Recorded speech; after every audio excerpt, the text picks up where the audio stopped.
So many of you have been asking, Brandon, what is the gear that you use to make your YouTube videos? So I'm gonna make this video about that. The people ask, I deliver. That's how this works here. So clarification, I am not a professional YouTuber. This is not my full-time gig. It's not even close to that. This is something I do for fun. So I do not have the latest and greatest equipment. However, I think the thing that you'll find interesting in this video, or at least the thing that you can learn from, is that you don't have to have the latest and greatest in order to make good quality YouTube videos. And I'm not saying that every single video I've put out has been quality. There's certainly some that I would do over again, but you don't have to have that fancy equipment. And everything I'm about to show you in this video is pretty affordable. Everything has been, over the last few years, has just been slowly purchased on a very tight budget. So if you're watching this and you're looking to kind of get into YouTube for the first time, or maybe you're starting out and you're looking to upgrade to some better equipment, maybe you'll be able to learn a few things in this video. So let's start with video. So right now you're watching me through a webcam. It's the Logitech C920 and it records 1080p. And in my opinion, this is like probably one of the best webcams you can get for the money. There's certainly much better ones that are a lot more expensive. There's cheaper ones, but the video quality usually isn't as good. This is that great happy medium that a lot of YouTubers use for just like talking head shots like this. I'm shooting in 720p and it still, I think, looks pretty good. And the reason I don't shoot in 1080p is because I am on a Mac, and for some reason, I think it's mainly because this was not designed for Mac. Mac isn't even listed on the box when you purchase it, but it does work with Mac. But when you record on Mac in 1080p, for some reason, it just sucks up a ton of memory and or storage at least, and so it's not worth it to me because I'm kind of editing on a low sized hard drive here. So that's the Logitech C920, and if you go over here, you will see that I'm recording on the Canon Rebel T3i, and this is my first and only DSLR camera. I bought this several years ago. You can get it now for like 350 bucks. It's, you know, designed first and foremost for photographers. It does have HD recording abilities. I think it definitely looks better than the webcam, but that's not surprising considering it's a DSLR camera. And would I recommend this for a YouTuber? Overall, no, I would not. The reason for that is because this camera does not have any type of autofocus without me having to press a bunch of buttons on the back. So if I were to get further away, it's gonna get blurry. If I put my hand in front, it should be focusing on my hand. It does not. So you have to manually adjust that focus, and that really can suck when you're a one-man show and you're trying to do a shot and you're away from the camera. There's no way for you to focus without you walking up to the camera and trying to guess where that range is. So yeah, I would probably go to a better camera. This is definitely not ideal if you're getting into vlogging, just because anything that's moving and dynamic, this isn't a great camera for that. Nevertheless, it does the job. It looks decent.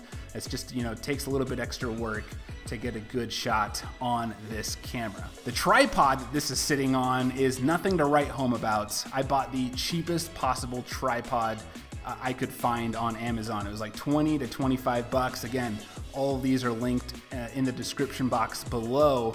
But this is a photo tripod, so it's great for still shots like this, where the camera's not having to move at all. There's no point in spending a ton of money if all you're doing is just having still shots. But if you're doing anything that like pans or any moving shots, which a lot of tech videos do, and if you've seen past videos, I'm not super happy with the footage because it can get very shaky. I mean, this is just not meant for those smooth movements. If you are looking for a tripod that can do that but don't have a ton of money, I was watching Zach's Tech Turf the other day, which is another tech channel very similar to my size. Shout out to Zach, great videos.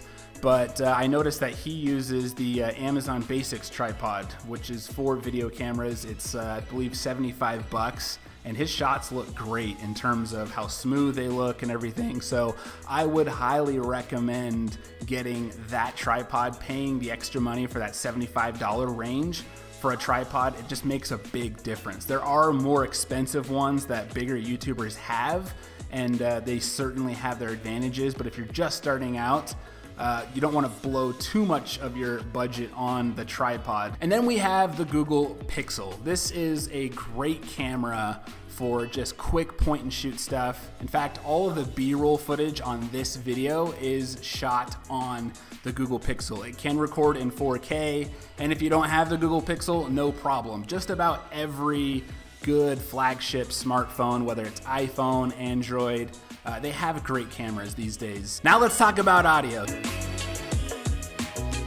So right now you're listening, and you've been listening to the Blue Snowball. That's this microphone right here. Normally for my YouTube videos, I have it back here. You can kind of tell a little bit of a difference.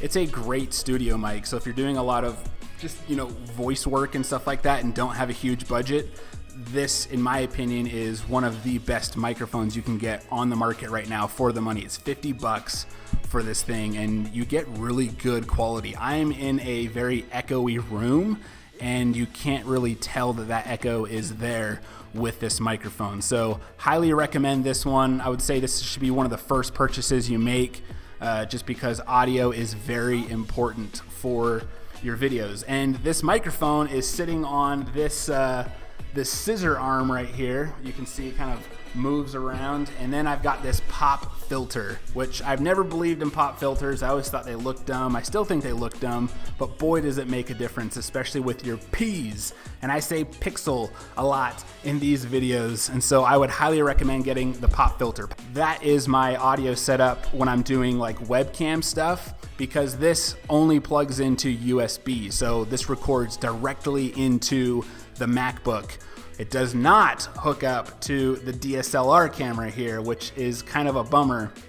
So what I've done for that is I have recently purchased the Rode Videomic Pro. I recently just did a video reviewing that, but this is a very premium microphone. I'm gonna go ahead and switch to the Rode Videomic Pro so you can hear the audio. This is the Videomic Pro sound. It's not the greatest in this room because it does such a good job at picking up audio. It's also picking up just a horrible echo in here. But when you're in a normal, decent sized room, even when you're outside, it actually sounds better than it does right now. And my favorite thing is it's just super quick. It plugs right into your mic port. There's no wiring, it's portable, it's great for vlogging. Many of the top YouTubers use this specific mic here. So it is definitely on the expensive end in terms of mic equipment, but certainly worth it if you're doing a lot of those shots where you're just talking right into the camera, whether you're further away or close up. Overall, it sounds really good. Now this mic, this was my first mic I've ever purchased, and it's like an Audio Technica Lav mic, and it just literally just clips wherever you want it to clip, and the cord is like almost 20 feet, I think, and this plugs directly into the DSLR camera here. The reason I purchased this is because the built-in mic on this camera, of course, sucks like every camera does. So this sounded a lot better, and this was 25 bucks, like super cheap, but it sounds pretty good. My boosted board video, which is currently my biggest video on this channel, was recorded on this microphone, and I'll link to that below, and you can check that out and kind of listen to the difference there. But if you're on a super strict budget and you have to be filming on a DSLR camera, look into something like a lav mic because they're super cheap. The other thing I hate about this is it does take a battery, which most mics do, but there's no indicator as to whether or not the battery is low. So you don't find out that your audio stopped working until you actually watch the footage afterwards, which in some cases could completely screw up your filming. So I would recommend this if you're on a super tight budget. Otherwise, invest in something like a Rode mic, or if you're doing webcam shots, invest in something like the Pro here. Sorry, the blue snowball. Now last for sound, I don't have them in this room. I should, but they're not aesthetically pleasing. But if you're in a room like this where there's a lot of echo and you're looking to get rid of that echo, or you just want to deaden the sound and just really improve the acoustics, but you don't have the budget for actual sound panels, I would recommend going over to your local U-Haul and just buying moving blankets. They're 15 bucks a piece. They're ugly as crap, but wow, they do a really good job in removing sound. And so if you're doing videos, you can put it all over in your studio where you're not normally going to be pointing and shooting, so you still get the benefit without making your shot ugly. Or if you don't care how it looks, you can throw it all over your room. And for 15 bucks for these huge blankets, definitely worth the price. So that's something that I've used on a lot of videos, not on this channel, but with other projects I've done. It makes a big difference, especially for how cheap it is. For 100 bucks, you can get several blankets. So as far as lighting, I use soft boxes. These are super cheap. You can get them in sets of 3 on Amazon. I'll link to them below, of course. And I've got 2 up here. And then for now, because I'm recording also on this DSLR camera, I've got a box right here to kind of even out the light. But I tell you, lighting makes a big difference in your videos. You can get a set of 3 of these for like 115 bucks.